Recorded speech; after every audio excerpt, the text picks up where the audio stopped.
छात्रों, CBSE board के पाठ्यक्रम हिंदी आ में पूरक पुस्तिका कृतिका भाग 2 का तीसरा चैप्टर यानी तीसरा पाठ आज हम अध्ययन करेंगे। आज हमारे अध्ययन का तरीका होगा कि पाठ का रीडिंग करेंगे यानी कि वाचन करेंगे और उसका एनालिसिस करेंगे, उसकी समीक्षा करेंगे और आपको समझाएंगे। तो पाठ थोड़ा लंबा होगा यानी कि वीडियो क्लास लंबी हो जाएगी। वीडियो क्लास को ज़रूर देखें क्योंकि बोर्ड की परीक्षा में इससे प्रश्न आएंगे तो आप सारे प्रश्न को सही तरीके से हल कर सकते हैं, उत्तर लिख सकते हैं। क्योंकि कृतिका यानी कि आपकी पूरक पुस्तिका से सन 2020 और 21 का जो रिड्यूस पाठ्यक्रम आया है उसमें इस चैप्टर को भी रखा गया है और इस चैप्टर से भी प्रश्न पूछे जा सकते हैं क्योंकि 2 प्रश्न आपको करना होगा 3-3 अंक का। और इस तरह से आप इस चैप्टर को भी अच्छे से अगर समझ लेते हैं तो आप अपने से उत्तर लिखने के काबिल हो जाएंगे, योग्य हो जाएंगे। तो आइए ये चैप्टर पढ़ते हैं। चैप्टर का नाम है साना साना हाथ जोड़, जिसको लिखा है मधु कांकरिया ने। यह एक यात्रा वृत्तांत है यानी कि यात्रा के बारे में लेखिका ने वर्णन किया है। किस जगह की यात्रा का वर्णन किया है? सिक्किम की यात्रा का वर्णन किया है और इस यात्रा वर्णन में हिमालय की जो सुंदरता है उसका वर्णन किया है और आध्यात्मिक फीलिंग यानी कि संवेदना को भी बड़े अच्छे शब्दों से वर्णन किया गया है क्योंकि लेखिका ने जो अनुभव किया उसे यात्रा वृत्तांत के रूप में साहित्य की एक विधा के रूप में हमारे सामने प्रस्तुत किया है। और जब उसे हम उस नज़रिए से उस तरीके से पढ़ते हैं तो हमें भी लगता है कि हम भी उस यात्रा में शामिल हुए थे या वह यात्रा हम भी कर रहे हैं। तो आइए पाठ का अध्ययन करते हैं। मेरे पास ये पुस्तिका है कृतिका की भाग 2 का। इसका चैप्टर 3 साना साना हाथ जोड़े है, इसको हम पढ़ेंगे। मैंने हैरान होकर देखा, आसमान जैसे उल्टा पड़ा था और सारे तारे बिखर कर नीचे टिमटिमा रहे थे। यहाँ साहित्यिक शब्दों का प्रयोग हुआ है। आसमान जैसे लेखिका को लग रहा है बिखरा हुआ पड़ा है यानी वह गंगटोक शहर के एक जहाँ ठहरी थी वहाँ से वह रात का नज़ारा देख रही है और उसको लग रहा है कि इतना रंगीन और इतना बढ़िया सुंदर नज़ारा प्रकृति का उसे दिख रहा है और ऐसा लग रहा है कि सितारे जैसे आसमान से उलट दिए गए हों, इधर उधर बिखरे हों। साहित्यिक भाषा का प्रयोग किया गया। शुरुआत में ही हमें गंगटोक की सुंदरता से लेखिका ने जोड़ दिया है। आप आगे देखिए, दूर ढलान लेती तराई पर यानी जब पहाड़ों से ऐसे नीचे ढलान बनती है तो तराई बनता है। उस तराई पर सितारों के गुच्छे रोशनियों की एक झालर सी बना रहे थे। रोशनियों की झालर यानी कि जो सितारे थे वो ऐसे ऐसे तराई में जैसे जो है उसी के पैरेलल समांतर उतर रहे हों और इस तरह टिमटिमाते हुए जो तारे हैं, सितारे हैं, वह झालर की तरह टिमटिमा रहे हैं, दिख रहे हैं। इस तरह लेखिका जो है बताती है। वह रात में जगमगाता गंगटोक शहर था। इतिहास और वर्तमान के संधि स्तर पर खड़ा मेहनतकश बादशाहों का वह एक ऐसा शहर था जिसका सब कुछ सुंदर था, सुबह शाम रात। यानी कि वह शहर जो हिमालय की गोद में बसा हुआ था इतना सुंदर था, उसे सुंदर तरीके से सजाया संवारा था। वहाँ के बासिंदे, वहाँ के रहने वाले गंगटोक के लोग, उन्होंने अपने इतिहास को संवारा, अपनी संस्कृति को संभाला और इस तरीके से यह शहर अपने आप में मेहनत का बादशाहों का शहर था, यानी उन लोग थे जो मेहनत करते थे, उनके मेहनत का परिणाम वह शहर था। तो आगे देखिए, और वह रहस्यमयी सितारों भरी रात मुझ में सम्मोहन जगा रही थी।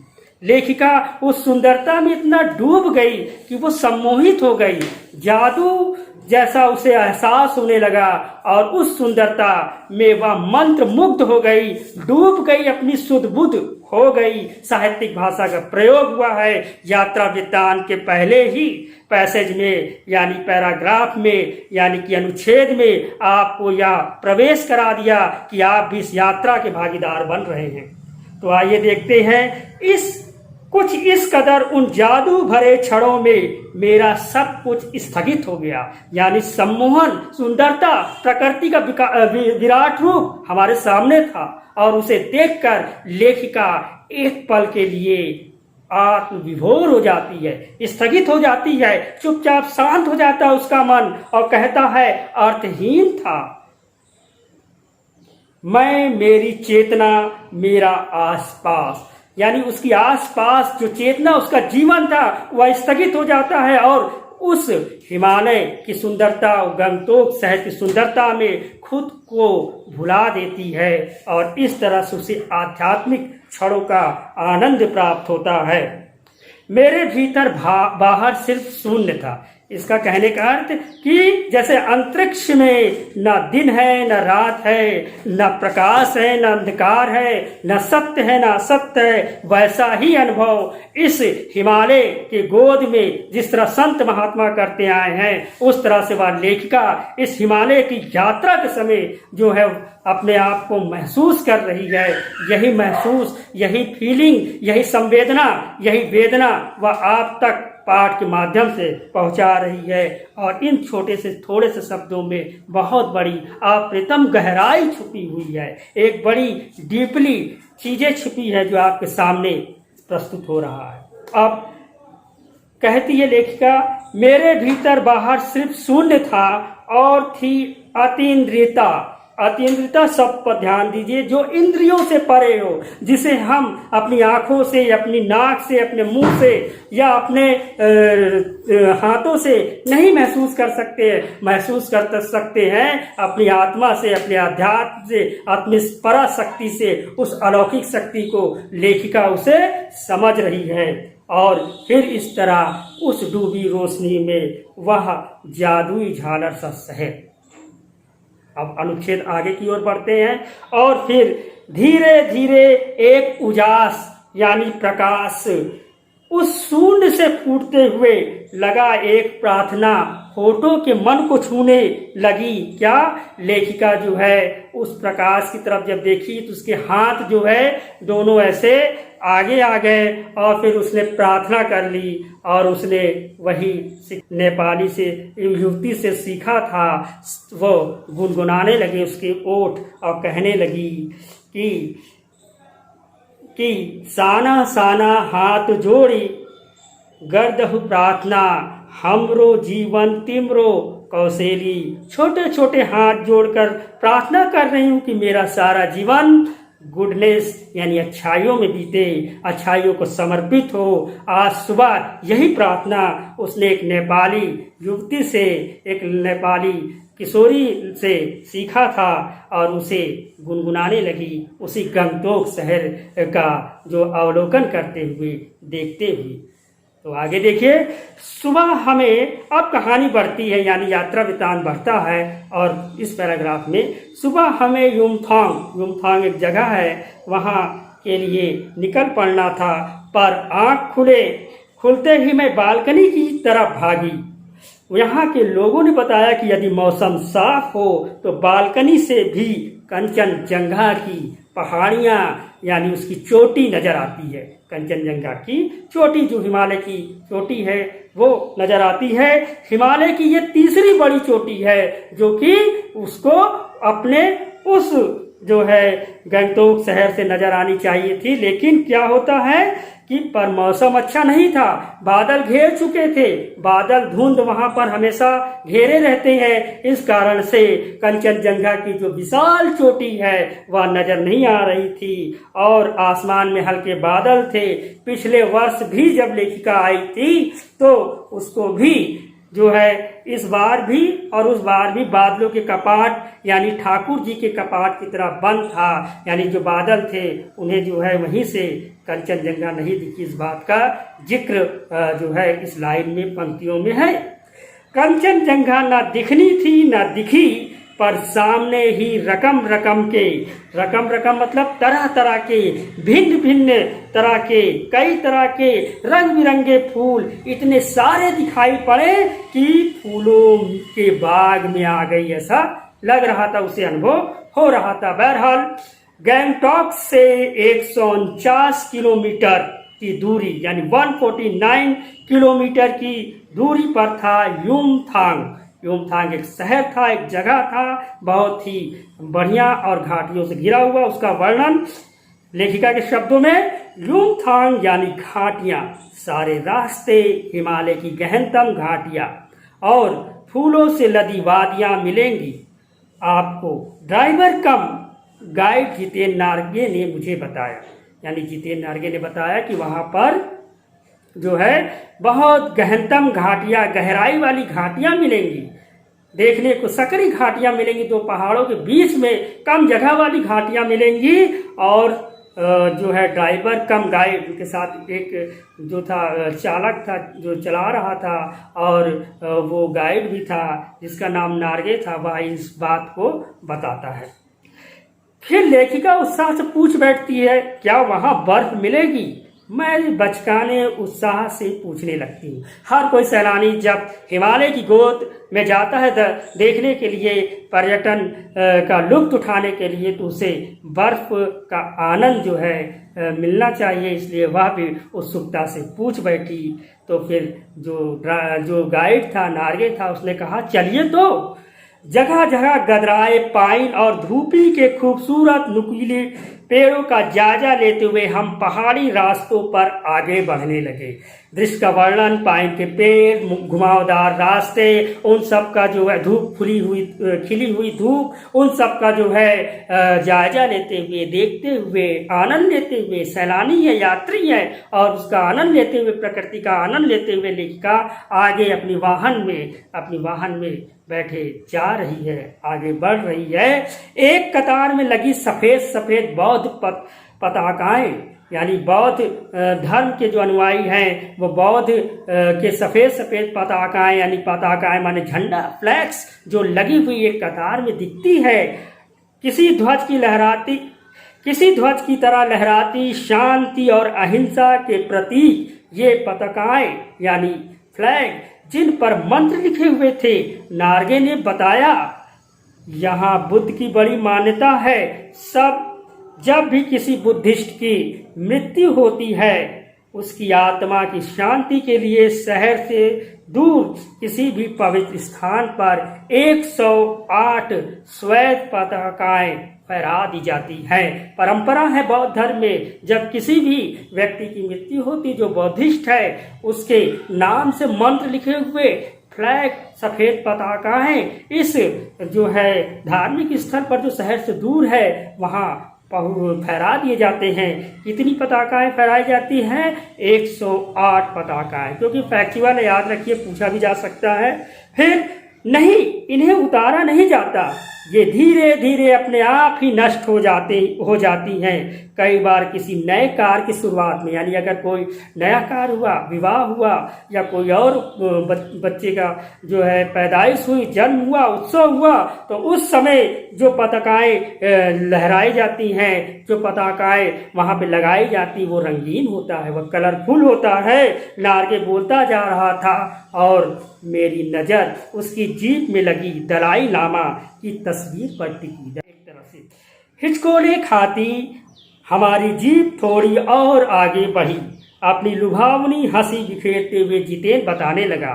जितेन जो है बताता है, इस जगह का नाम कवि लोंग स्टॉक है। कभी लोंग स्टॉक है, यहाँ गाइड फिल्म की शूटिंग हुई थी। तिब्बत के चीक से बमसन ने लेपचाओं के सोमेन में कुंजतेक के साथ संधि पत्र पर यही हस्ताक्षर किए थे। देखिए यहाँ दो ऐतिहासिक घटनाओं का जिक्र किया। एक तो यहाँ पर गाइड फिल्म की शूटिंग हुई थी, बहुत मशहूर फिल्म था जिसमें देवानंद ने, जो मशहूर एक्टर थे, जो चर्चित एक्टर थे, उन्होंने जो है इसमें मुख्य भूमिका निभाई थी। गाइड फिल्म बहुत चली थी उस समय, तो उसका भी जिक्र यहाँ पर है क्योंकि इन वादियों पे खूबसूरतियों पर इसी की शूटिंग हुई थी। और दूसरा जिक्र आता है कि यहाँ पे संधि हस्ताक्षर हुए थे, समझौता हुआ था, एग्रीमेंट हुआ था। किनके बीच में? चीक से बमसन ने किया था लेपचाओं के सोमेन से कुंजतेक के बीच संधि, यानी पहले लड़ाई झगड़ा होता था, दो जातियों के बीच में संधि हुआ और इस तरह अमन चैन सुख शांति कायम हुआ। इस बात का जो है जिक्र करता है। देखिए यहाँ पर संधि का जो संधि हुई उसके उपलक्ष्य में एक पत्थर का स्मारक बना हुआ है, उसको भी दिखाता है। लेपचा और भूटिया सिक्किम की इन दो स्थानीय जनजाति थी। लेपचा और भूटिया, और इन दोनों के बीच में जो है झगड़ा था और इस झगड़े को, इस लड़ाई झगड़े को शांति वार्ता में बदलकर इन दोनों के बीच संधि किया गया और आज जो है वहाँ पर शांति है। मेहनतकश बादशाहों का शहर है, जैसा मैंने शुरुआत में लेखिका ने बताया था। ठीक, फिर देखिए उन्हीं रास्तों पर मैंने एक कुटिया देखी। कुटिया यानी कि एक घर, जो जिसे हम झोपड़ी भी कह सकते हैं, वहाँ के भीतर घूमता चक्र दिखा। कैसा चक्र? यह क्या? नार्गे कहने लगा, मैडम यह धर्म चक्र है, प्रेयर व्हील है, इसको घुमाने से सारे पाप भूल जाते हैं। यानी बौद्ध धर्म में एक प्रेयर व्हील होता है जिसको घुमाने से ईश्वर उसके पापों को क्षमा कर देते हैं, ऐसी मान्यता है। वह व्हील जो है चक्र, जो यानी कि धर्म चक्र था, उसको देखा। क्या चाहे मैदान हो या पहाड़, अब लेखिका विचार कर रही इन सब बातों पर, उसको लिख रही है, अपने विचार से अवगत करा रही है।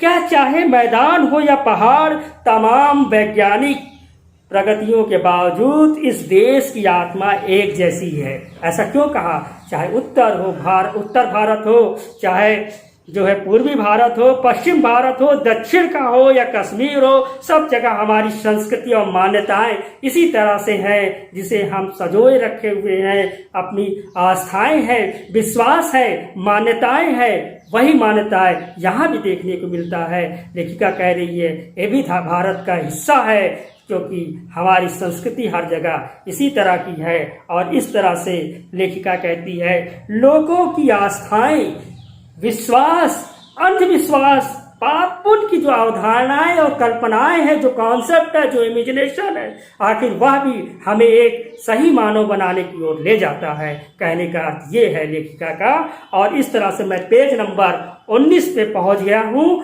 और इसके पहले पैराग्राफ से शुरुआत हो रही है, कंटिन्यू है। देखिए, राब्ता शब्द का अर्थ होता है धीरे धीरे, स्लोइंग। हम ऊंचाई की ओर बढ़ने लगे, यानी कि आप पहाड़ों से ऊंचाई पर, ऊंची चोटी की ओर बढ़ने लगे।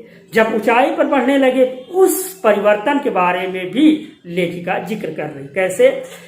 बाजार, लोग और बस्तियां पीछे छूटने लगे। जितनी ऊंचाई पर जाएंगे जीवन दुष्कर हो जाएगा, मुश्किल हो जाएगा। और इस तरह से जो बाजार हैं, जो बस्तियां हैं, वो धीरे धीरे कम होते चले जाएंगे। घाटी पर ज्यादा बस्तियां होती हैं, बाजार होता क्योंकि सरफेस एरिया जो है मैदानी एरिया की तरह होता। और जैसे जैसे पहाड़ों पर चढ़ते हैं तो आबादी भी कम होती है, आबादी घनत्व कम होता है। और इस तरह से उसने जो है लेखिका ने देखा। क्या देखा?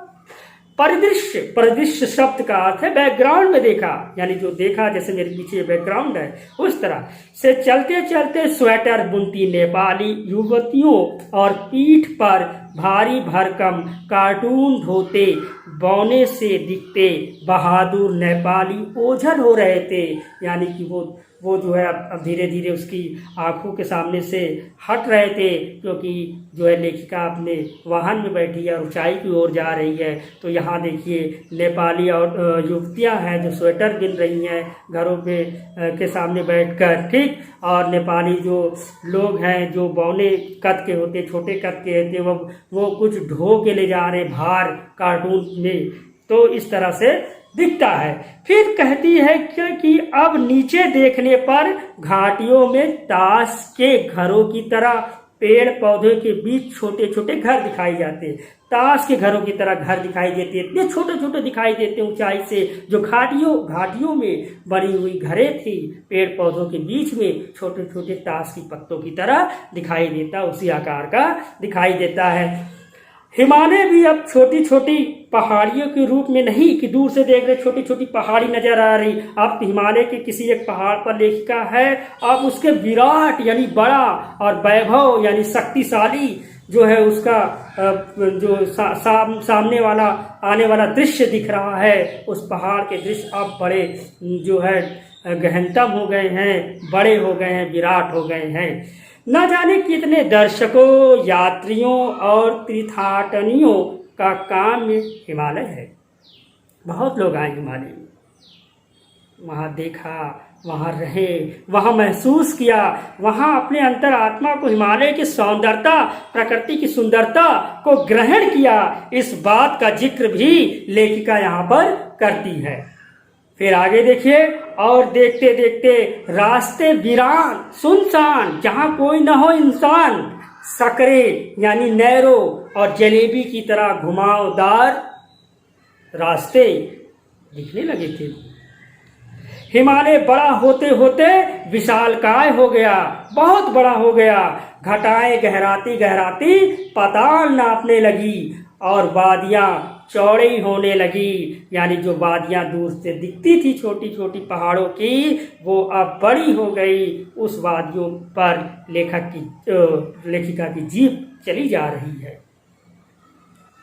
बीच बीच में करिश्मे की तरह, जादू की तरह, करिश्मे की तरह रंग बिरंगे फूल शिद्दत यानी तीव्रता से मुस्कुरा रहे हैं या मुस्कुराने लगे हैं। वो फूल मुस्कुरा रहे हैं।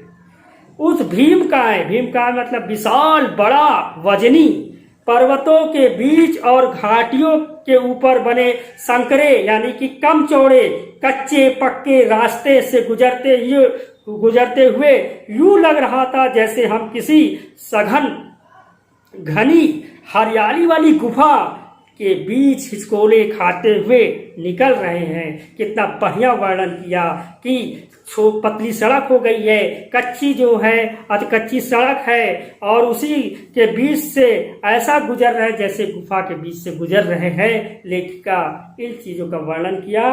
और अब हम पेज नंबर 20 पर पहुंचे हैं, पेज नंबर 20 पर, और यहाँ से शुरुआत कर रहे हैं। देखिए, इस बिखरी असीम सुंदरता का मन पर यह प्रभाव पड़ा कि सभी सैलानी झूम झूम कर गाने लगे।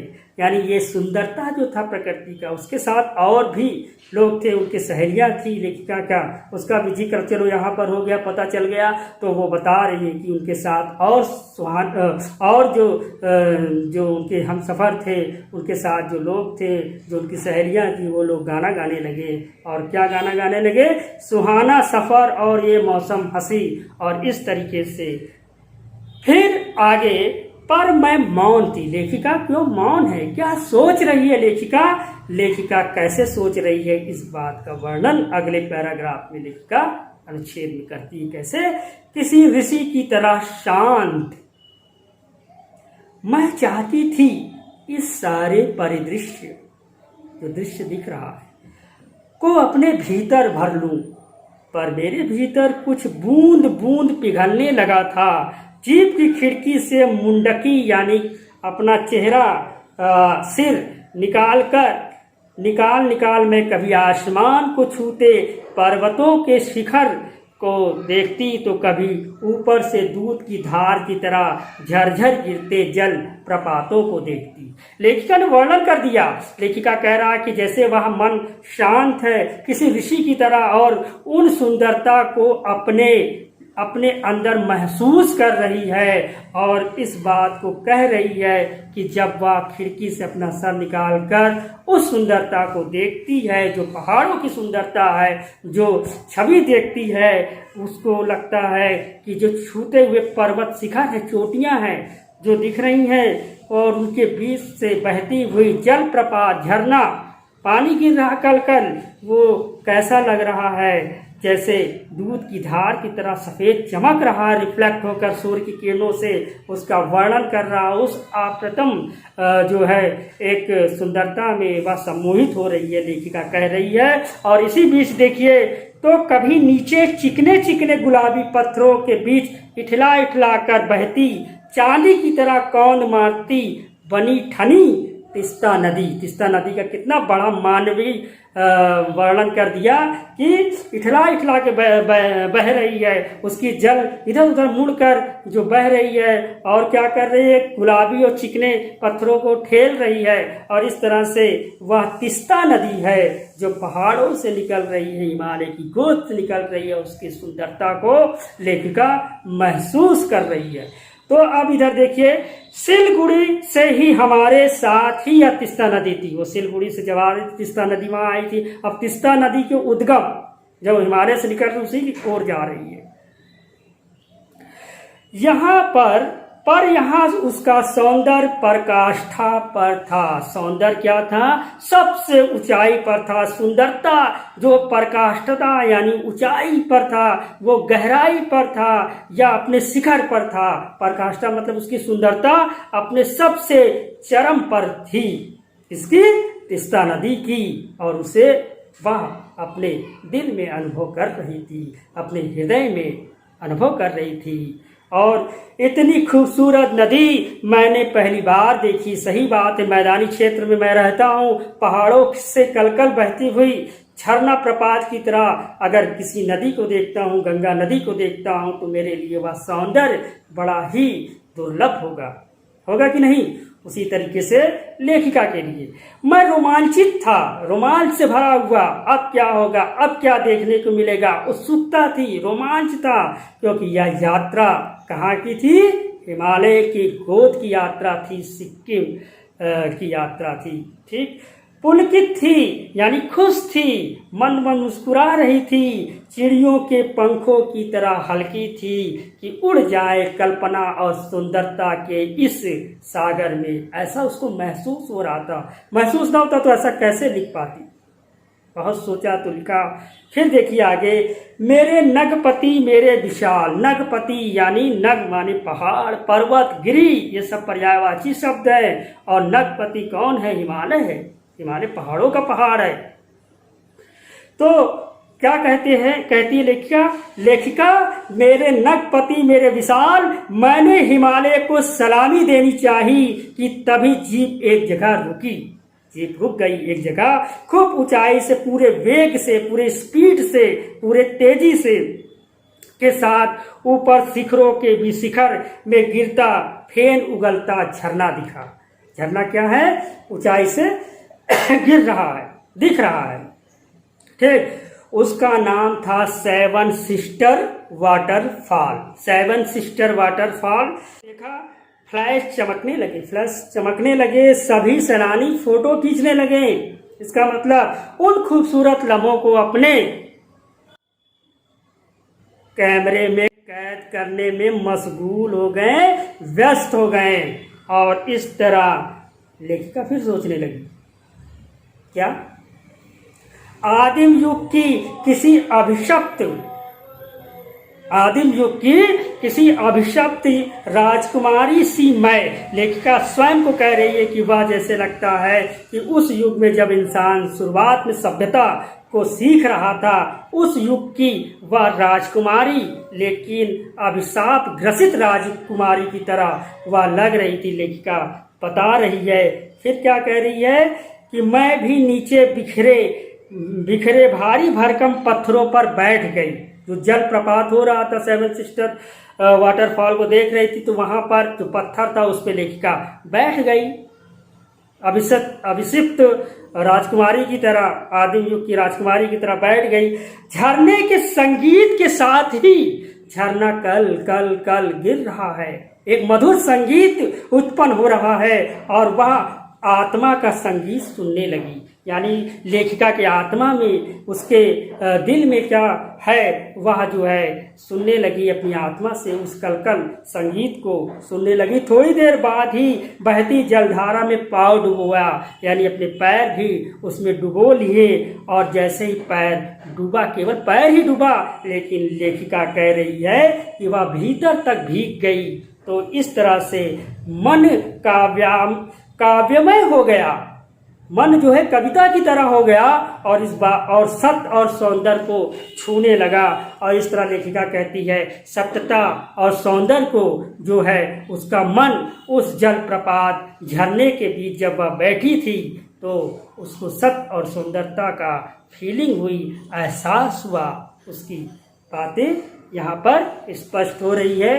फिर देखिए, फिर गहराई, जीवन की गहराई से जुड़ा हुआ पैसेज है, जीवन की अनंतता का प्रतीक। जीवन का अनंतता, जो अनंत है, कहीं खत्म नहीं होता, मरने के बाद भी जीवन नहीं खत्म होता, उसको अनंतता कहा गया है। तो प्रतीक है वह झरना। झरना क्या है? एक अनंत जीवन का प्रतीक है। बहता हुआ पानी सागरों में जाके मिलता है, और बादल सागरों में मिलता है, सूर्य के प्रकाश से वह पानी जब भाप बन के फिर बादलों से आता है और फिर उस जगह हिमालय पर बरसाता है, फिर यह साइकिलिंग या चक्र चलता है। यही तो अनंतता है जीवन का, जरा मरण चक्र है। यही तो इंसान आता है जाता है, ऐसी मान्यताएं, कई धार्मिक विश्वास भी आपने सुने होंगे, तो उसी का जिक्र है। तो उन अद्भुत अनूठे क्षणों में मुझ में जीवन की शक्ति का एहसास हुआ। अद्भुत अनूठा क्षण जो था, अद्भुत यानी ऐसा पहले कभी नहीं, अनूठा अलग तरीके का, जो यह सुंदरता थी, सौंदर्यता थी, उससे प्रभावित हुआ। कौन? लेखिका हुई।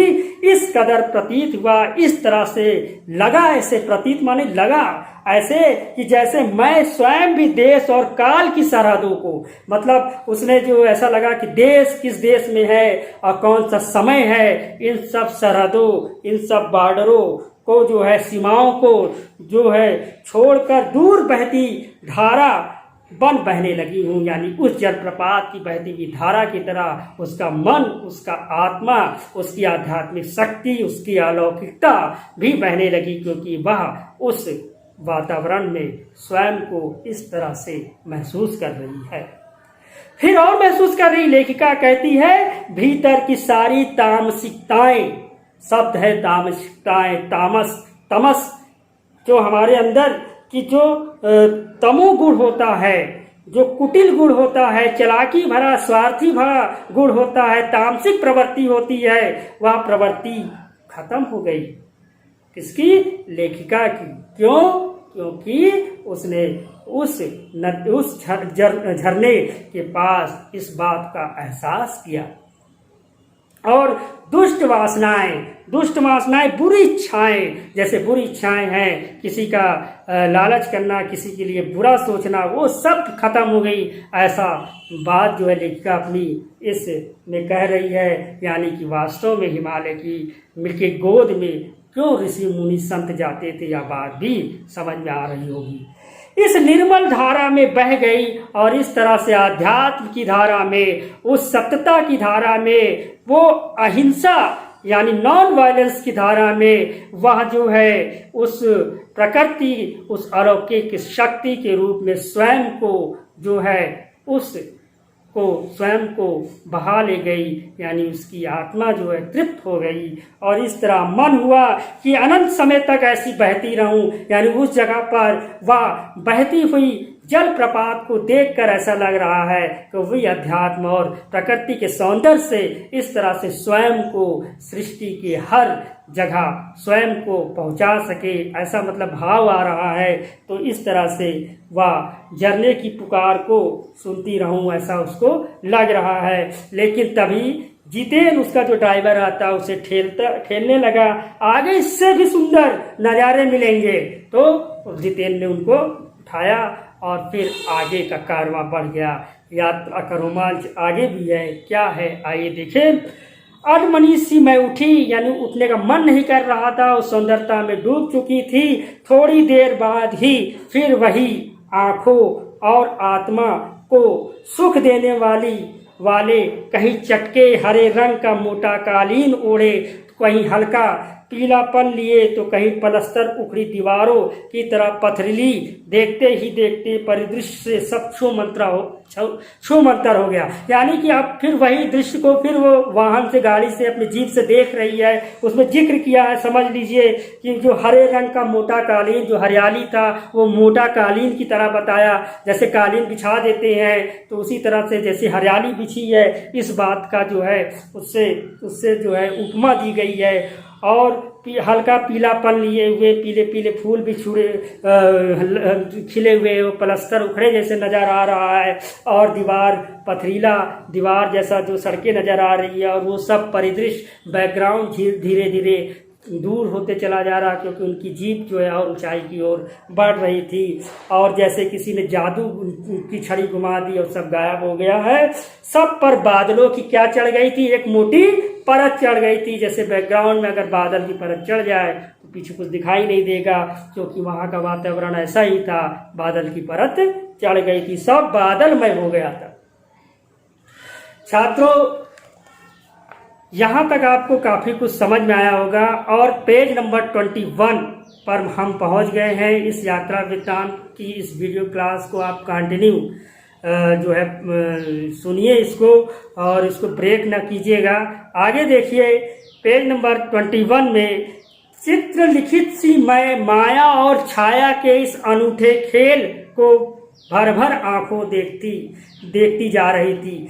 चित्र लिखित सी मतलब वो चित्र की तरह से लिखित है, जैसे चित्र के डायग्राम बना दे उस तरह से स्वयं को व्यक्त कर रही थी। और माया और छाया, कहीं धूप है, कहीं छाया है, कहीं हरियाली है, कहीं उजड़े जो है पहाड़ है, उन सब के रहस्यों को समझ रही थी। उस दृश्य से स्वयं को आंक रही थी, स्वयं को टटोल रही थी अपनी आंखों से, अपने दिल से वह। और इस तरह से प्रकृति उसे क्या बना रही थी, सयानी बना रही थी। सयानी मतलब समझदार प्रकृति उसे बना रही थी, और अपने विहंग दृश्य को दिखा रही थी, और रहस्यों का उद्घाटन कर रही थी कि यहाँ पर जीवन कितना कठिन है, यहाँ प्रकृति किस तरह से है जो जीवन से आगे है, जो अलौकिक है। इस बात के उद्घाटन करने में जो है प्रकृति लगी हुई थी। लेखिका को ऐसा लग रहा है, ऐसा अनुभूति हो रही है, इसलिए तो इस बात का जिक्र उसने अपने इस यात्रा वृत्तांत में किया है। फिर आगे देखिए, धीरे धीरे धुंध की चादर थोड़ी छटी, यानी अब बादलों का धुंध था वो कम हुआ।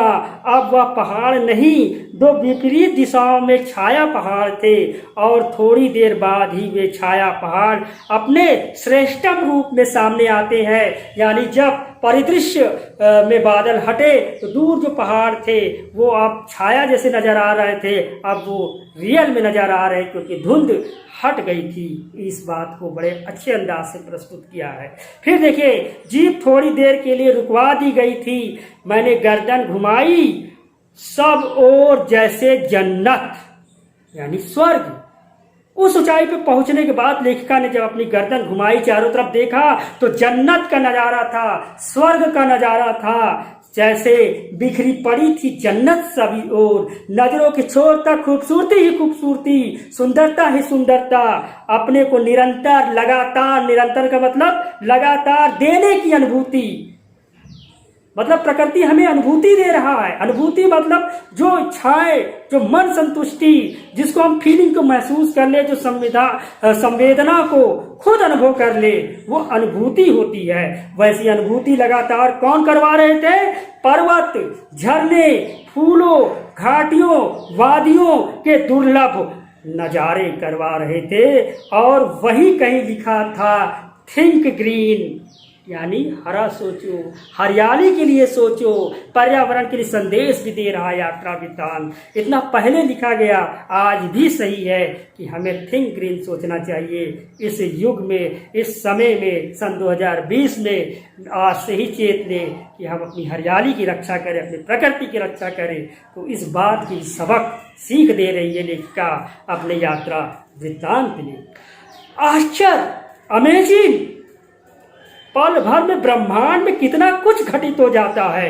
ये यूनिवर्स लगातार बदल रहा है, हर जगह से हम लोग चल रहे हैं। यही चीज एहसास लेखिका को हो रहा है। सतत प्रवाहमान, सतत माने कंटिन्यूअस, प्रवाहमान माने चल रहा है, और लगातार सतत प्रवाहमान झरने, नीचे वेग से बहती तीस्ता नदी, सब कुछ चल रहा है कि नहीं, उसका जिक्र लेखिका कह रही है। सामने उठती धुंध, वो भी चल रही है। ऊपर मंडराते बादल, आवारा बादल, कहीं भी घूम रहे हैं, यहाँ चले जाएंगे, वहां चले जाएंगे, कहीं वो नीचे चले जाएंगे, वो आवारा बादल। मध्यम मध्यम धीरे धीरे हवा चल रही है, और हिलोरे लेते प्रियुता और रोडोडेंड्रो के फूल खिले हुए हैं रंग बिरंगे। वहाँ के विशेष फूल का नाम है प्रियुता, और रोडेंड्रो के फूल जो है खिले हुए हैं। और इस तरह से सब अपनी अपनी लय और तान, यानी सब जो है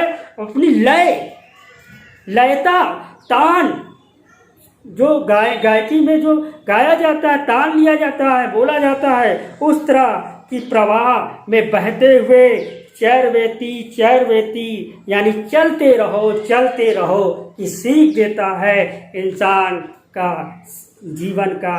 यही तो परम लक्ष्य है कि चलते रहना, करते रहना, दौड़ते रहना, कर्म करते रहना, उसी की सीख देता है। लेखिका कितनी आध्यात्मिक बात कहती है। देखिए, कोई वो समुद्र के किनारे का या किसी रिजॉर्ट का वो यात्रा नहीं कर रही है, यात्रा हिमालय की गोद की कर रही है, उस आध्यात्मिक सागर की यात्रा कर रही है। और उस तरह का वर्णन स्वाभाविक है इसमें लेख में, इस यात्रा लेख में, यात्रा वृत्तांत में। आगे देखिए, और समय के इसी सतत प्रवाह से तिनके से बहता हमारा वजूद, और समय के साथ हम प्रवाहमान न हो तो तिनके के सहारे, इसी तिनके के सहारे हमें समय के नदी में बहते चले जा रहे हैं। वजूद हमारा क्या है, अस्तित्व हमारा क्या है, उस बात का जो है जिक्र जो है लेखिका इसमें बड़े अच्छे तरीके से कह रही है। और फिर देखिए आगे, पहली बार एहसास हुआ जीवन का आनंद है, जीवन का आनंद है यही चलायमान सौंदर्यता, जो सौंदर्यता चलती है। और देखिए, धरती भी चक्र करती है, घूमती है, ब्रह्मांड भी पूरा घूमता है, और हम शायद उस स्थान पे आते हैं कि नहीं, दोबारा सारा चीज घूम जाता है। तो इसी तरह जो इस धरती में सारी प्रकृति की चीज है वह भी चलायमान है। वाटर, पानी भी चलायमान था, और सौंदर्यता भी चलायमान है। और इस तरीके से संपूर्ण के उन संपूर्णता मतलब पूरापन, पूरा के उन क्षणों में मन इस बिखरे सौंदर्य में इस तरह से एकात्म एक हो गया। जैसे एकात्म हो गया तो यानी कि मिल गया, एक आत्मा जुड़ गई, एकात्म हो रहा था। किससे? ब्रह्मांड से एकात्म हो रहा था। इस तरह भी आप समझ सकते हैं।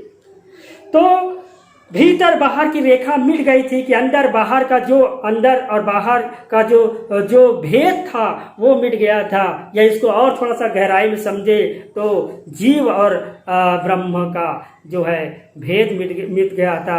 आत्मा परमात्मा में एक तरह से लीन हो गई थी।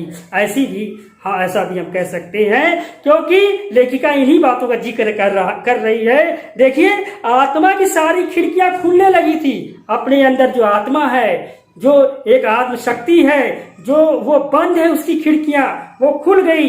जिस तरह एक घर में अगर खिड़कियां खुल जाती हैं तो बाहर की हवा, बाहर की धूप, प्रकृति का हर एक खूबसूरती देखने को मिलता है, वैसे अगर हमारे दिल की, हमारे मन की आत्मा या हमारे अंदर की आत्मा खुल जाती है तो सचमुच हम किसके निकट होते हैं? ईश्वर के निकट होते हैं। और उस पार ब्रह्म शक्ति, उस यूनिवर्स की जो शक्ति, चलायमान शक्ति है, परम परमेश्वर, उसके निकट होते। चाहे उसे हम किसी धर्म में कुछ भी कहें, लेकिन वह एकत्व है, वो ब्रह्म है। उसका साक्षात्कार लेखिका को होने लगा था।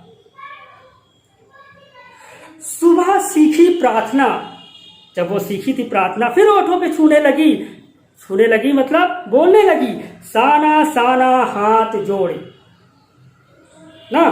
तभी वह अतीन्द्रिय संसार खंड खंड हो गया, वह महाभाव सूखी टहनी सा टूट गया।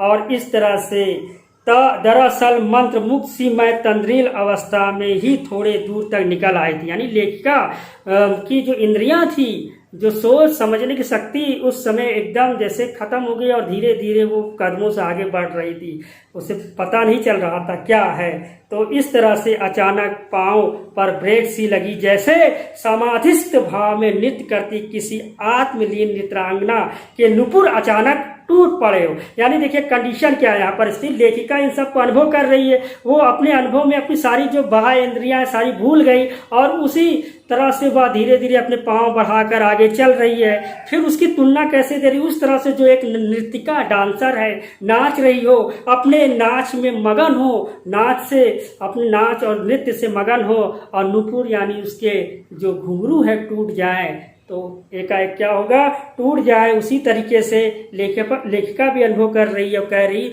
मैंने देखा इस अद्वितीय सौंदर्य से निरपेक्ष कुछ पहाड़ी औरतों को।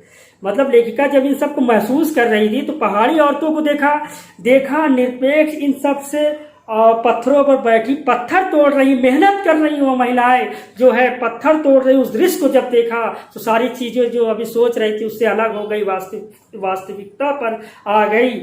और गुथे आठे सी कोमल काया पर हाथों से कुदाल और हथौड़े लेकर, मतलब उनकी जो स्त्रियां थी कोमल थी और वो जो है सुंदर स्त्रियां जो है कुदाल और हथौड़े लेकर कईयों के पीठ पर बंधी डोकों में यानी बड़ी टोकरी में पीठ पर बच्चा बंधा हुआ था, लेकिन वो स्त्रियां महिलाएं मेहनत कर रही थी।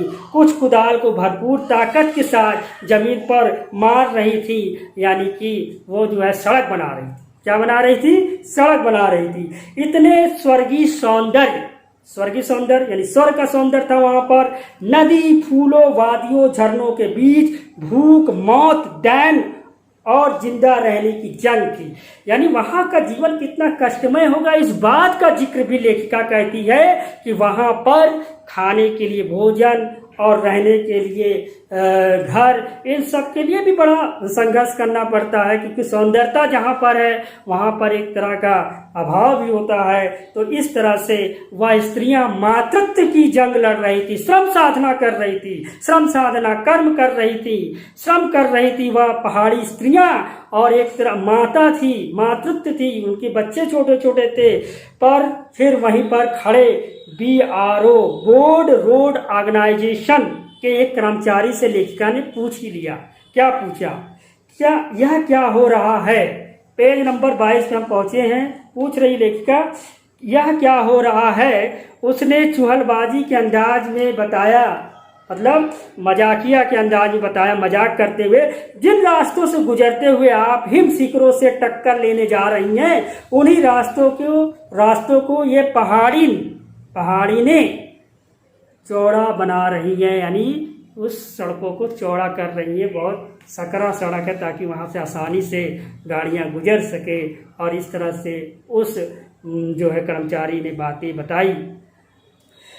फिर लेखिका कहती, बड़ा खतरनाक कार्य होगा यह। मेरे मुंह से अकस्मात माने अचानक निकला, वह संजीदा हो गया। ठीक, मतलब सोचने लगा, कहने लगा, पिछले महीने तो एक की जान चली गई थी। यही सड़क बनाने में एक पहाड़ी महिला की जान भी चली गई थी, क्योंकि ये सकरी सड़क बनाना बड़ा ही जो है बहुत ही खतरनाक है। तो इस तरह लेकिन बनाना ही पड़ेगा, क्योंकि फिर कैसे रास्ते खुलेंगे, इस तरह की बातें हैं। फिर देखिए, बड़ा दुस्साहस कार्य है पहाड़ों का रास्ता बनाना, बड़ा मुश्किल काम है, दुस्साध्य काम है, कार्य है। और पहले डायनामाइट से चट्टानों को उड़ाना, उड़ा दिया जाता, फिर बड़े बड़े पत्थरों को तोड़ मोड़ कर एक आकार के छोटे छोटे पत्थरों में बदला जाता है।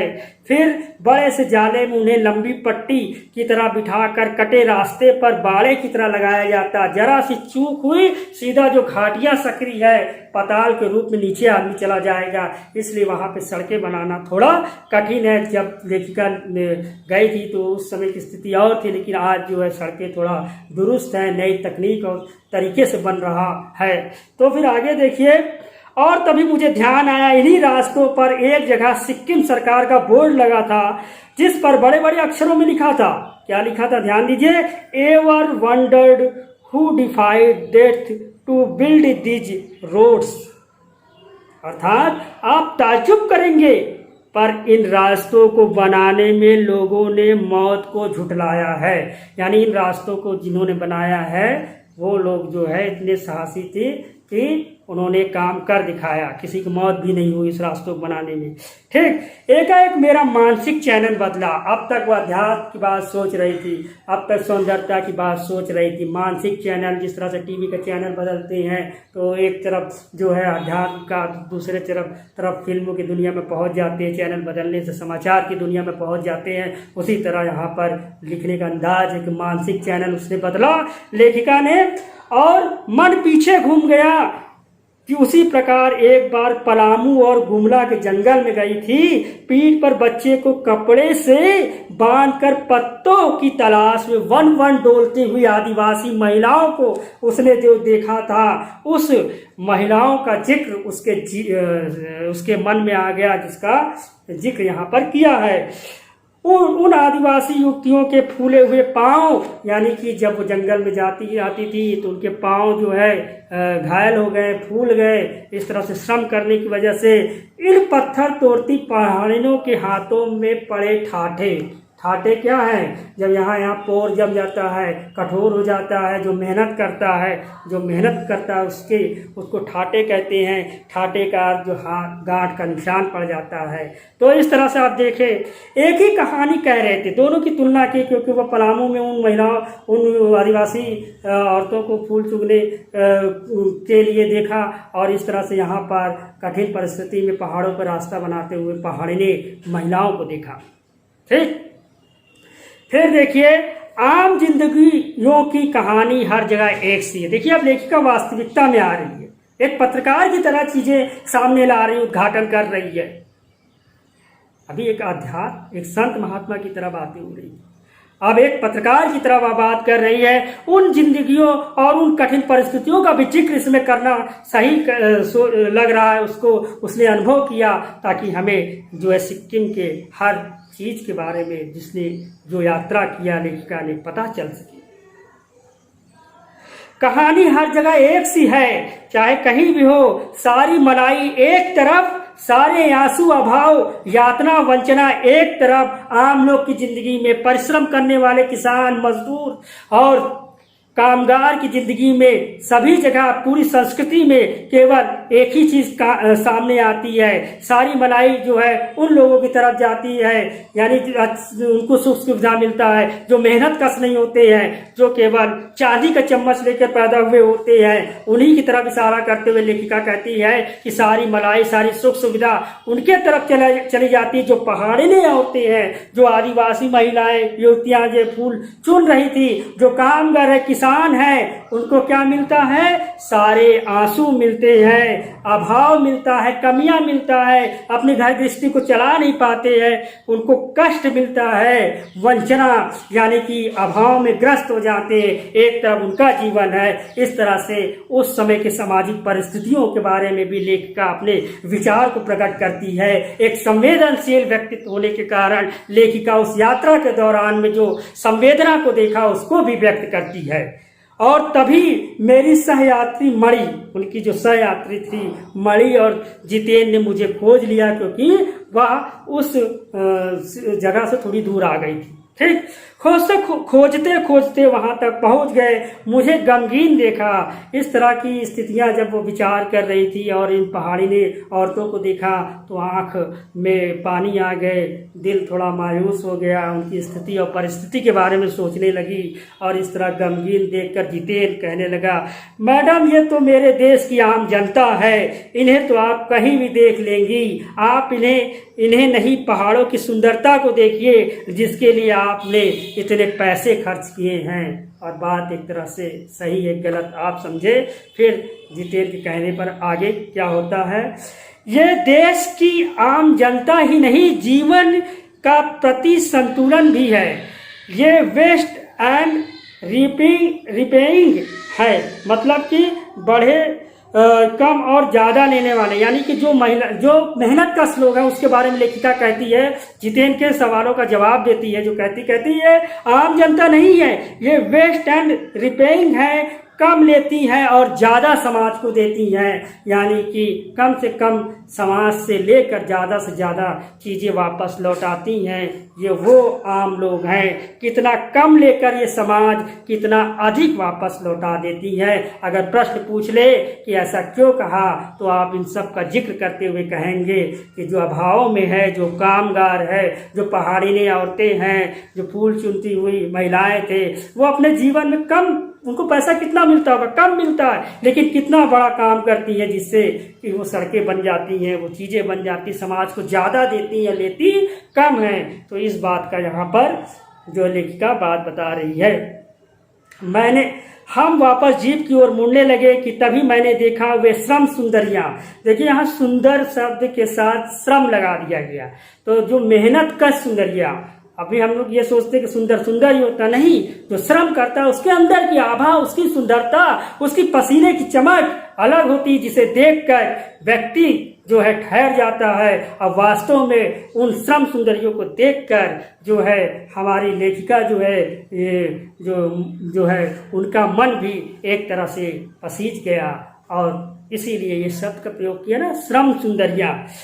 किसी बात पर इस कदर खिलखिलाकर हंस पड़ी थी, मतलब जब दूर से देखा तो वो लोग आपस में हंसने लगी थी खिलखिलाकर। वह दृश्य भी एक अच्छा दृश्य रहा होगा, जैसे लगा जीवन लहरा उठाता और वह सारा खंडहर ताजमहल बन गया था। ताजमहल खूबसूरती का परिचायक है और खंडहर बदसूरती का, लेकिन यहाँ ताजमहल से तुलना की गई और वो श्रम सुंदरियां जो है हंस रही थी, जैसे लग रहा सुंदरता का ताजमहल है।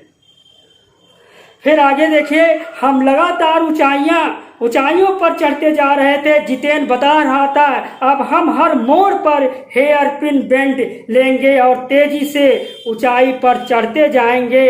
हेयर पिन बेंड के ठीक पहले मतलब हेयर पिन बेंड एक पड़ाव है, वहाँ से और चलते हुए आगे बढ़ रहे हैं। एक पड़ाव पर देखा, उस पड़ाव पर, उस जगह पर हेयर पिन बेंट जो है उस पर देखा। एक पड़ाव पर जब रुके देखा 7-8 साल की वर्ष की उम्र के ढेर सारे पहाड़ी बच्चे स्कूल से लौट रहे।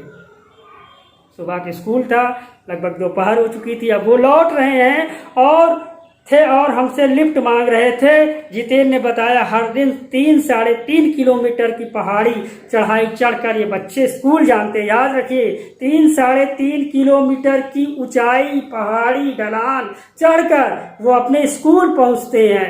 जबकि प्लेन एरिया में आदमी मैदानी इलाका में जो है साइकिल या वाहन से पहुंच जाता आसानी से, तो वे बच्चे भी श्रम करते हैं बचपन से पढ़ने के लिए। वहाँ अपने उस स्कूल में, प्राथमिक विद्यालय में जाने के लिए बच्चे श्रम करते हैं। क्या स्कूली बस नहीं है? लेखिका ने सवाल किया, क्या स्कूली बस नहीं है? मणि के पूछने पर जितेन हंस पड़ा। कौन? यहाँ पे लेखिका नहीं, मणि जो उसकी सहयात्री थी, उसने सवाल किया तो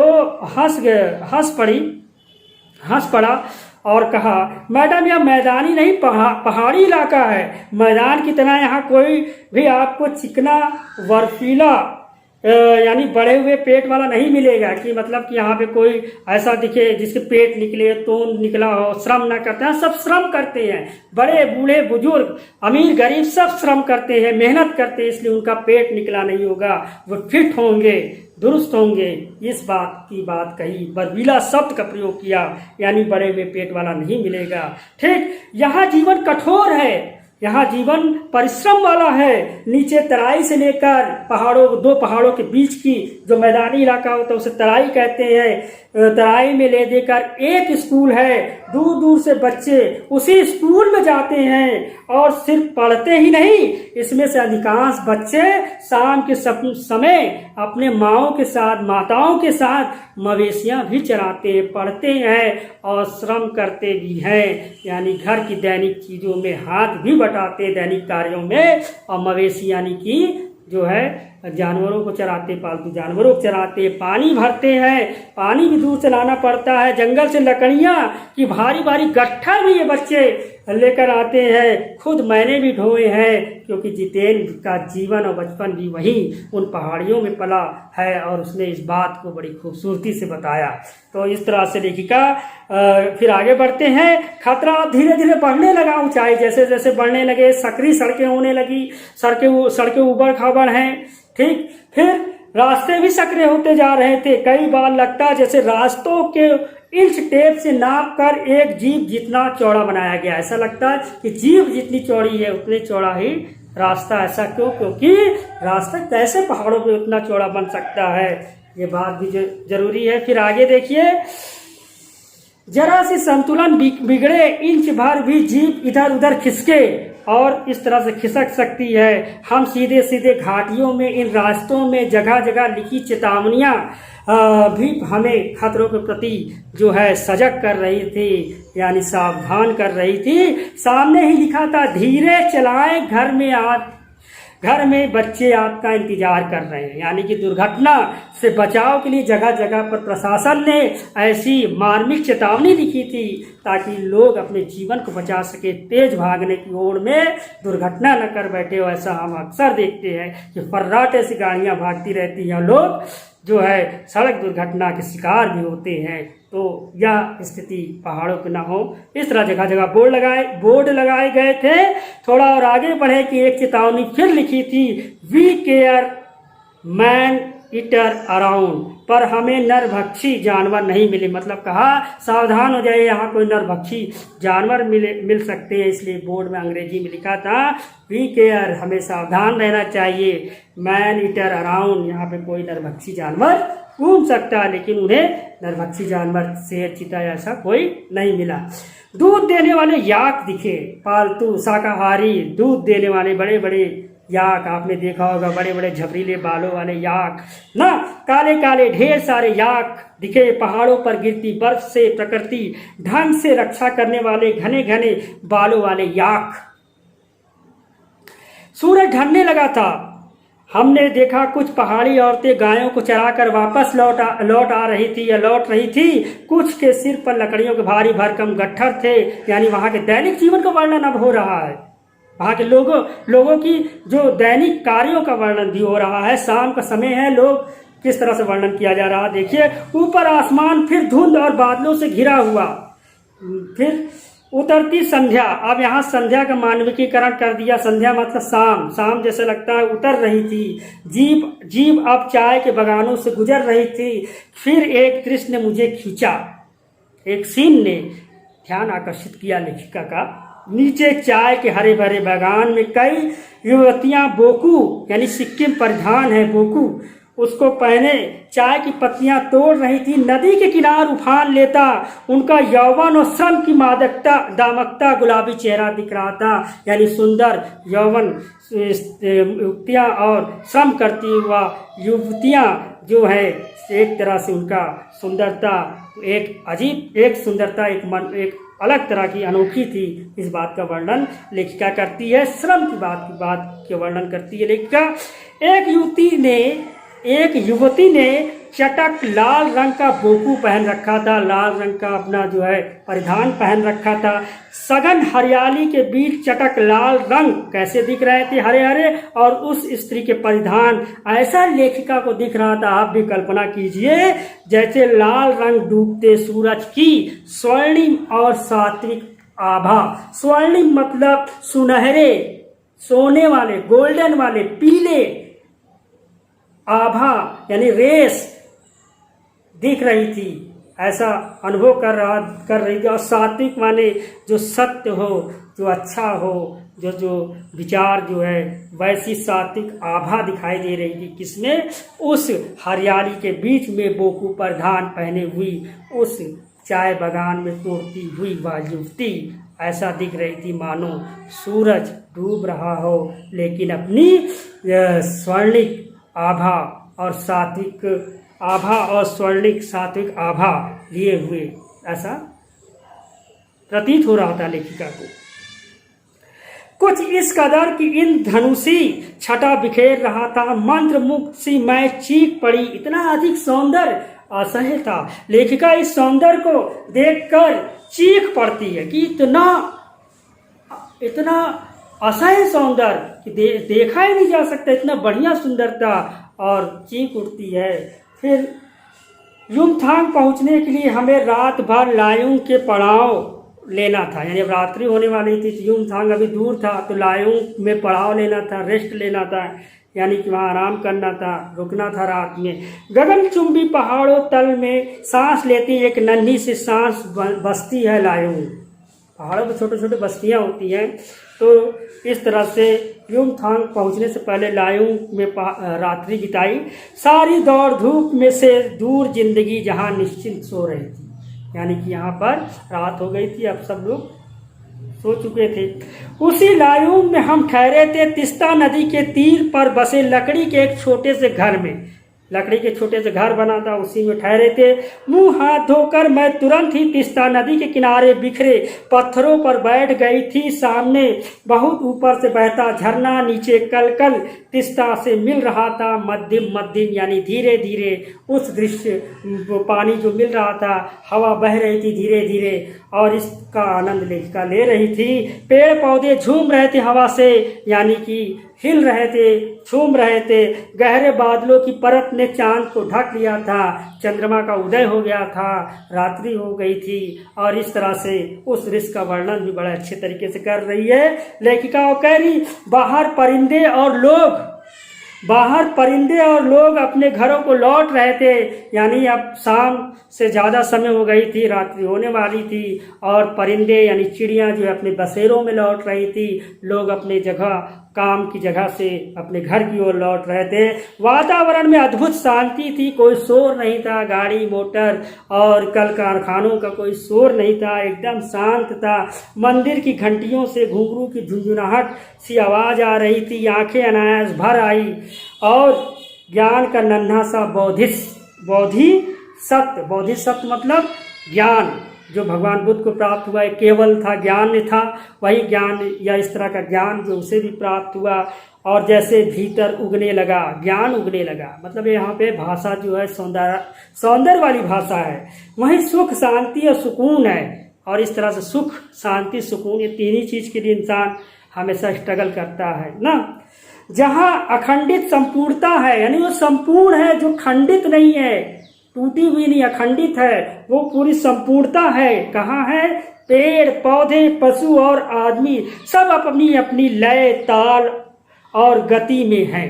फिर वही गति की बात, वही चलायमान जीवन की बात हो रही। हमारी पीढ़ी ने प्रकृति की इस लय ताल और गति से खिलवाड़ कर अक्षम अपराध किया है। जो प्रकृति का हमने दोहन किया है, प्रकृति के साथ खिलवाड़ किया है, प्रकृति को जो पेड़ जंगल और जीव जंतु को जो नुकसान पहुंचाया है, उसका जो है हमें जो है उसका दुष्परिणाम हमें भुगतना पड़ेगा। इस जिक्र हो रहा है, अपराध किया है, एक तरह से अपराध है।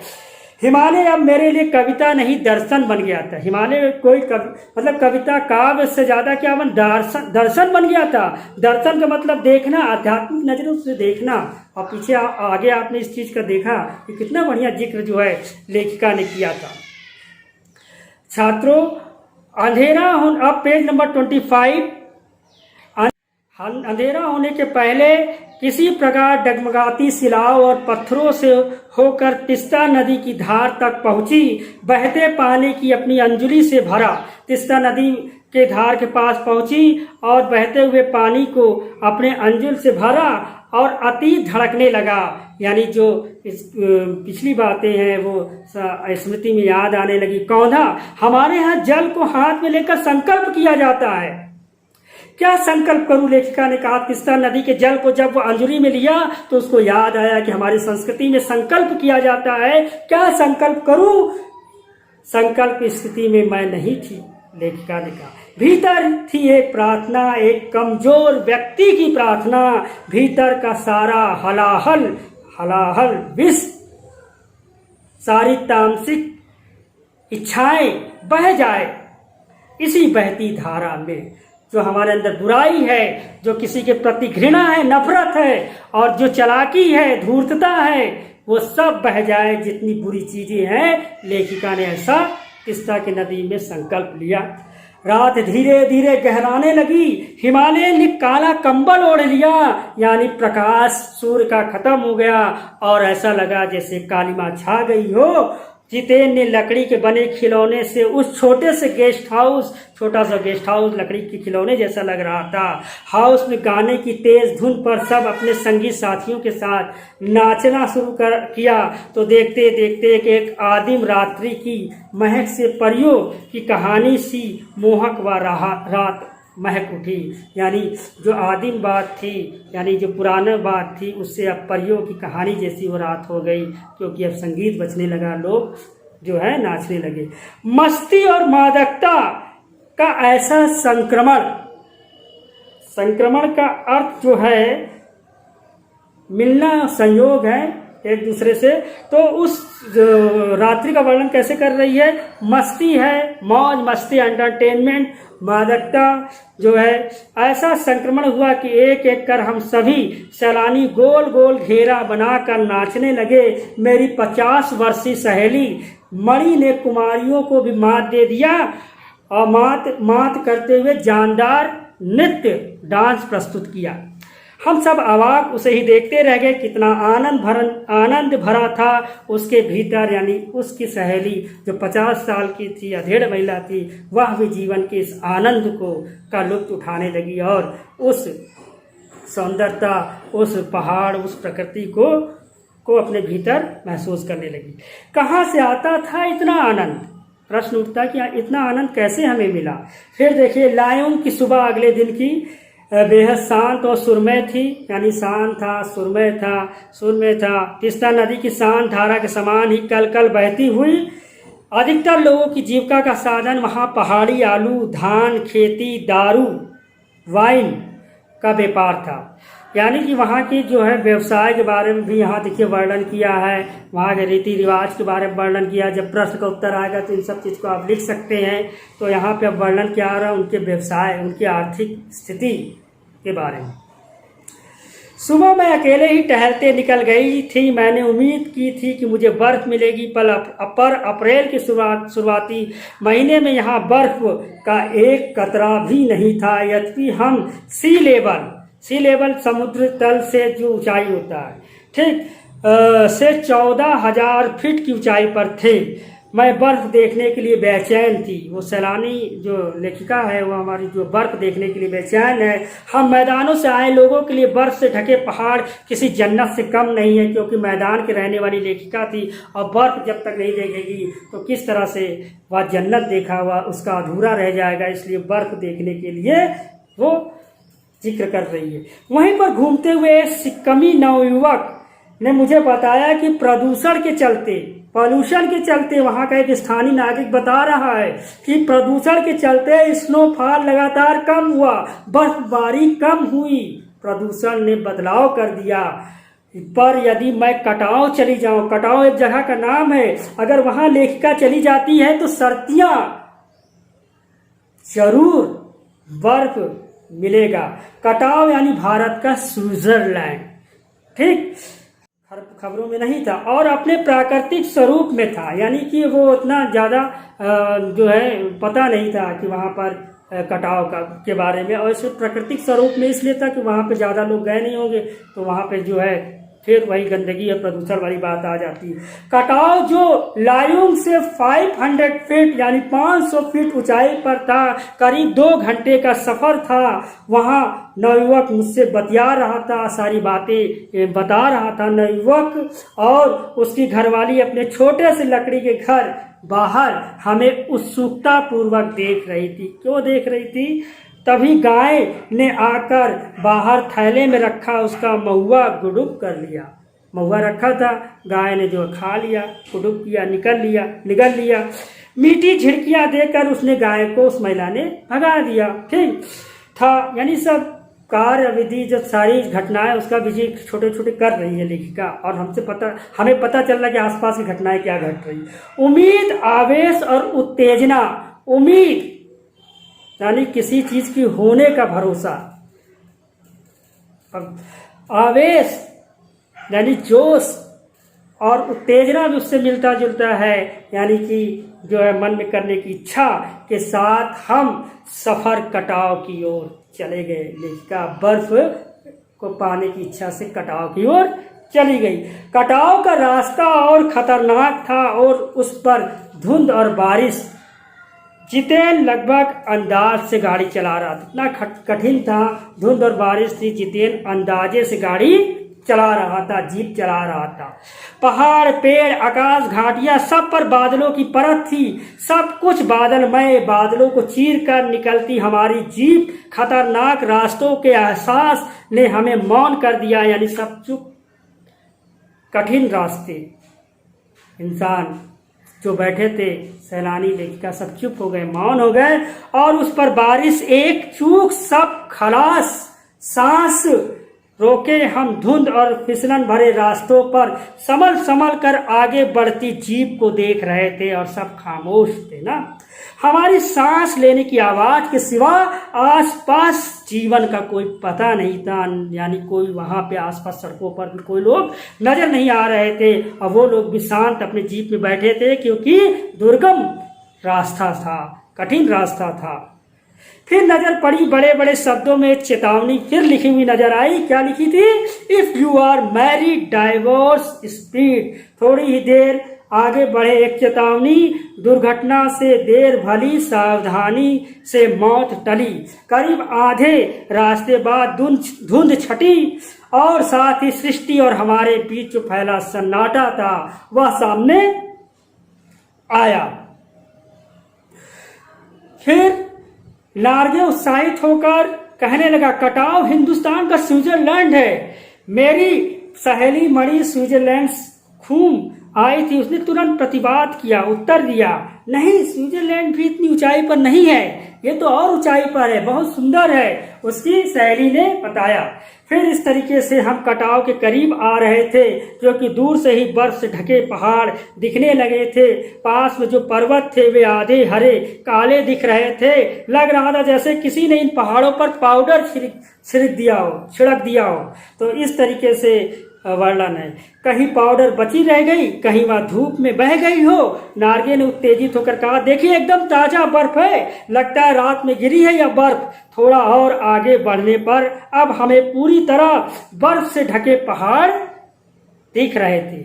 लेखिका को अब बर्फ वाले पहाड़ दिख रहे थे, साबुन के झाग की तरह सब ओर गिर रही थी बर्फ, स्नो फॉलिंग हो रही थी। मैं जीप की खिड़की से मुंडी निकाल कर दूर तक देख रही थी। चांदी से चमकते पहाड़ दिख रहे थे ना। एकाएक जितेन ने पूछा, कैसा लग रहा है? मैंने जवाब दिया, राम रोछो माने अच्छा लग रहा।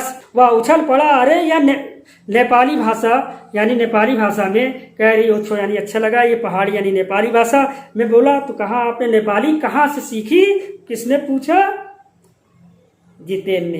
अपनी भाषा के गर्व से उसकी आंखें चमक उठी। हमें अपनी भाषा से में अगर कोई बात करे तो कितना आनंद होता है। मातृभाषा सबको याद रहती है, क्योंकि जीवन के हर एक ऐसे अनुभव को तो मातृभाषा में सीखते हैं, मदर टंग में ही सीखते हैं। तो हल्की हल्की बर्फ एकदम महीन तरीके से मोती की तरह गिर रही थी। तिमरो माया सेंधे मलाई, सताऊं ऊंच तुम्हारे प्यार मुझे सदैव रुलाता। चहूं और बिखरी या बर्फीली सुंदरता। जितेन के मन पर भी थाप लगाने लगा। जितेन भी अपनी भाषा में गाने लगा था। प्रेम की झील में तैरते हुए झूम झूम जितेन गाने लगा था।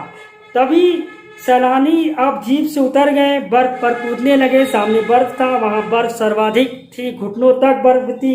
नरम नरम ताजी बर्फ गिरी थी ना। ऊपर आसमान और बर्फ से ढके पहाड़ एक हो रहे थे। कई सैलानी बर्फ पर लेटकर लम्हे की रंगत को कैमरे में कैद करने में लगे थे। मेरे पांव झनझन करने लगे थे, पर मन वृंदावन हो रहा था।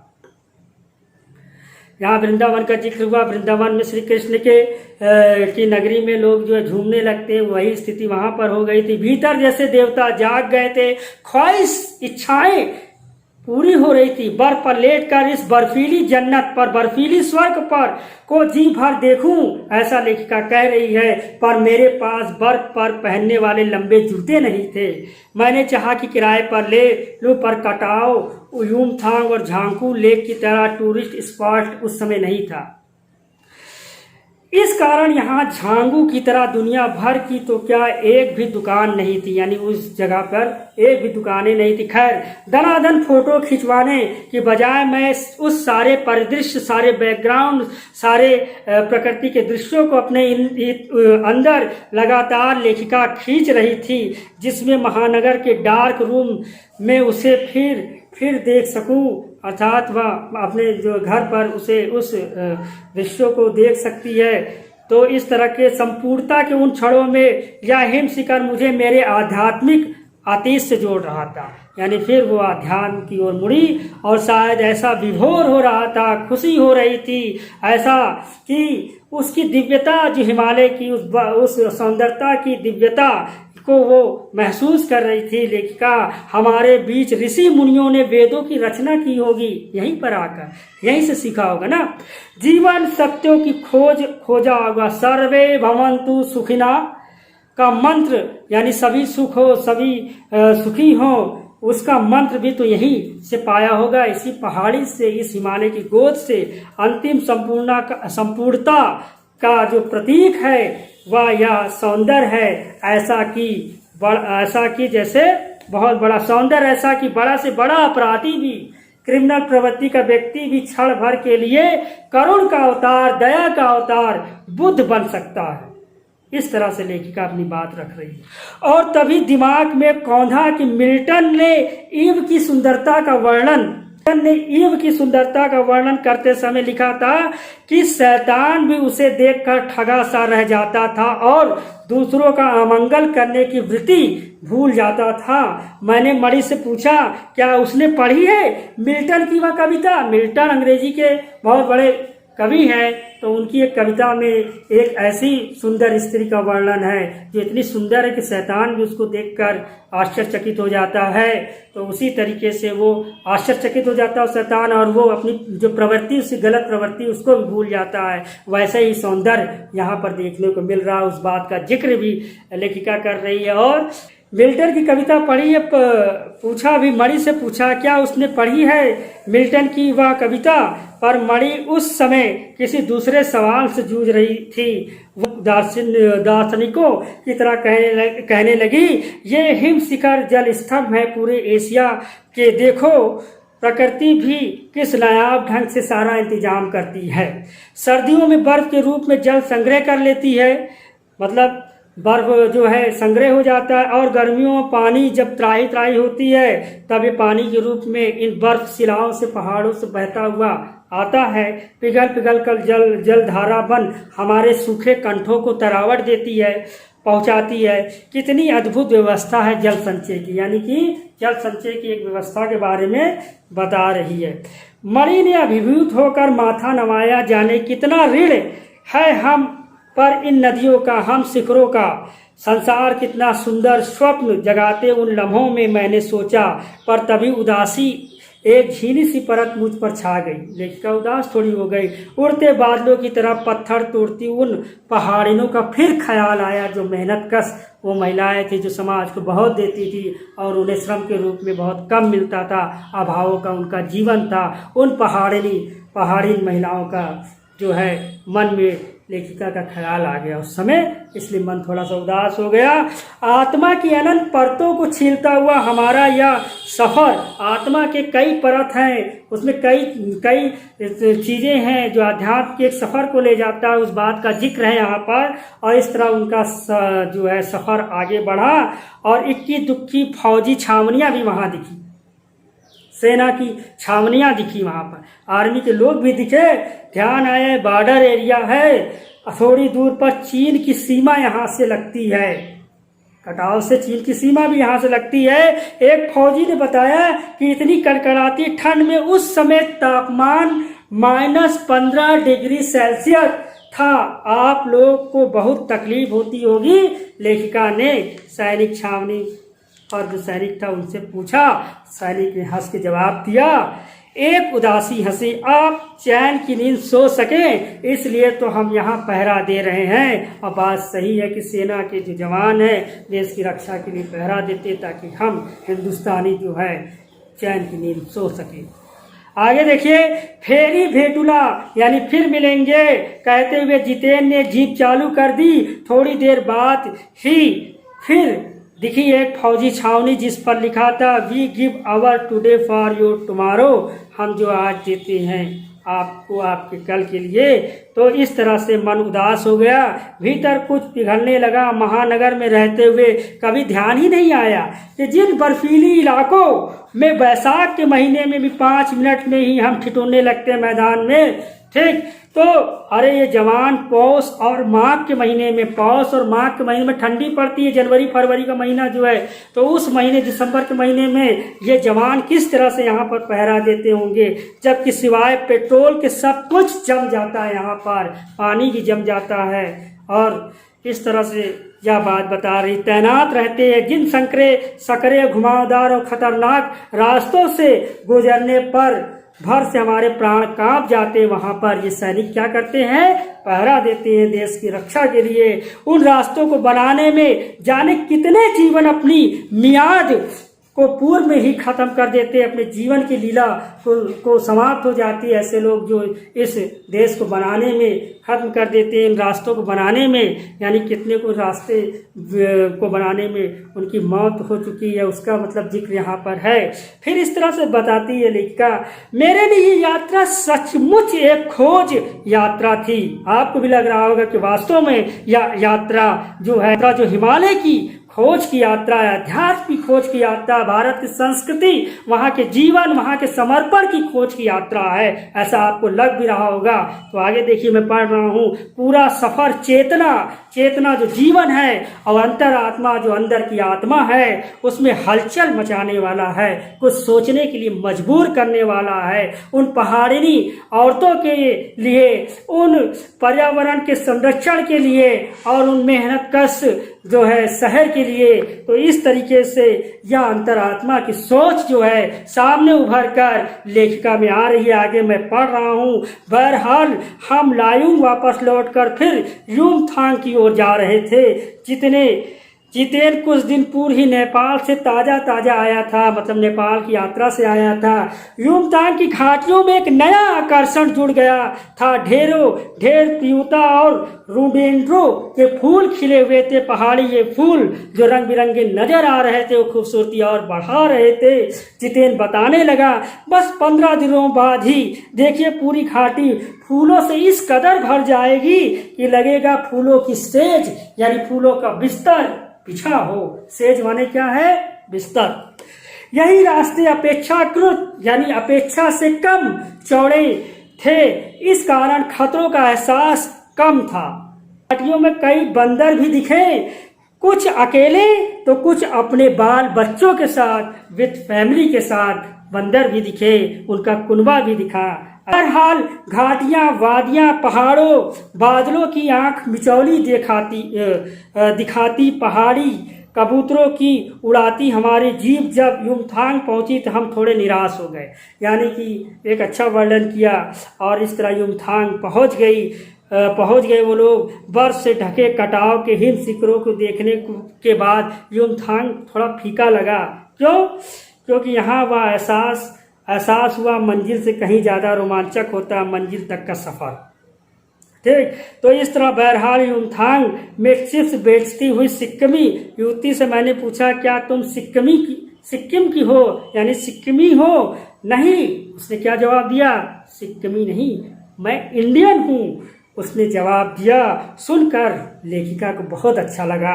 सिक्किम के लोग भारत मिलकर बहुत खुश हैं। जब सिक्किम स्वतंत्र हुआ था तो रजवाड़ों तथा टूरिस्ट उद्योग इतना फला फूला नहीं था। सिक्किम जब स्वतंत्र हुआ उसके बाद फला फूला। सिक्किमी भारतीय आबो हवा यानी वातावरण, भारतीय आबो हवा में इस तरह घुल मिल गया, हमारे देश का एक हिस्सा है। कहीं नहीं लगता कि सिक्किम भारत में नहीं था। ठीक, अब सिक्किम की फिर जीप में बैठने को हुए कि एक पहाड़ी कुत्ते ने रास्ता काट दिया। मणि ने बताया, पहाड़ी कुत्ते हैं, ये भौंकते नहीं, सिर्फ चांदनी रात में भौंकते हैं। आपने कभी देखा भी होगा इस तरह का दृश्य की चांदनी रात में कुत्ते भौंक रहे हैं। क्या विस्मय, आश्चर्य और विश्वास भरोसा से मैं उसे सुनती रही। क्या समुद्र की तरह कुत्तों पर भी पूर्णिमा की चांदनी कामनाओं का ज्वार भाटा जगाती है? खैर, चांदनी सुंदरता का प्रतीक है, कुत्तों पर क्या उस कामनी जो है ज्वार भाटा जगाती है। खैर, इन बातों के अलावा फिर आगे की बात आती, मैं पढ़ रहा हूँ कि लौटती यात्रा में जीप में भी जितेन हमें रकम की जानकारी दी। अब यात्रा के लौटान पर है, लौट रहे, वापसी हो रही है। जितेन फिर भी रकम की जानकारी यानी तरह तरह की जानकारियां दे रहा। मैडम, यहाँ एक पत्थर है जिस पर गुरु नानक के फुटप्रिंट पद चिन्ह बने हुए हैं। कहते हैं यहाँ गुरु नानक जी ने थाली से थोड़े से चावल छिटक कर बाहर गिर गए थे। उस पर जिस जगह पर चावल छिटक कर गिरे थे वहां होती है किसकी खेती? चावल की खेती। तो यह एक वहां की बातें जो है बताया। करीब 3-4 किलोमीटर चलने के बाद उसने फिर उंगली दिखाई। मैडम, इसे खेदुम कहते हैं। यह पूरा लगभग 1 किलोमीटर का एरिया है। यहाँ देवी देवताओं का निवास है और यहाँ जो गंदगी फैलाएगा वह मर जाएगा। यानी स्वच्छता की बात, वहाँ पे जो मान्यताएं हैं उसकी बात उसने कही, स्वच्छता की बात कही। और इस तरह से तुम लोग पहाड़ों पर गंदगी नहीं फैलाते? लेखिका ने पूछा। उसने जीभ निकालते हुए कहा, नहीं मैडम, पहाड़ नहीं, झरने। हम इन सब की पूजा करते हैं, इन्हें गंदा करेंगे तो हम मर जाएंगे। और बात सही है, वही प्रकृति उनका जीवन है। वही प्रकृति के पहाड़ झरने अगर पॉल्यूटेड हो जाएंगे, प्रदूषित हो जाएंगे, वही चीज उनका जब सेवन करेंगे, उन्हीं पर उगे भोजन और जल पिएंगे तो लोग भी बीमार पड़ जाएंगे, जीवन खत्म हो जाएगा। ये सिंपल सी बात है। और सभी गैंगटॉक इतना सुंदर है, मैंने कहा तभी गैंगटॉक इतना सुंदर है। लेखिका ने कहा, गैंगटॉक नहीं मैडम, गंतोक कहिए। इसका असली नाम गंतोक है। वहाँ की भाषा में गंतोक का मतलब पहाड़। मैं कुछ पूछती को फिर चालू हो गया, यानी बताने लगा। फिर मैडम, युमथांग भी पहले टूरिस्ट स्पॉट नहीं था। यह तो सिक्किम जब भारत मिला उसके भी कई वर्षों के बाद भारतीय आर्मी के कप्तान शेखर दत्ता के दिमाग में आया कि यहाँ सिर्फ फौजियों को रखकर क्या होगा। घाटियों के बीच रास्ते निकालकर उसे टूरिस्ट स्पॉट बनाया गया जा सकता है। आप देखिए, अभी भी रास्ते बन रहे हैं। हाँ, रास्ते अभी भी बन रहे हैं। नए नए स्थानों की खोज अभी भी जारी है। शायद मनुष्य की इस असमाप्त, जो समाप्त होने वाली नहीं, खोज का नाम ही तो सौंदर्य है। मन ही मन कहती हुई जीप आगे बढ़ने लगती है। यहाँ लेखिका यात्रा वृत्तांत का समाप्त करती है।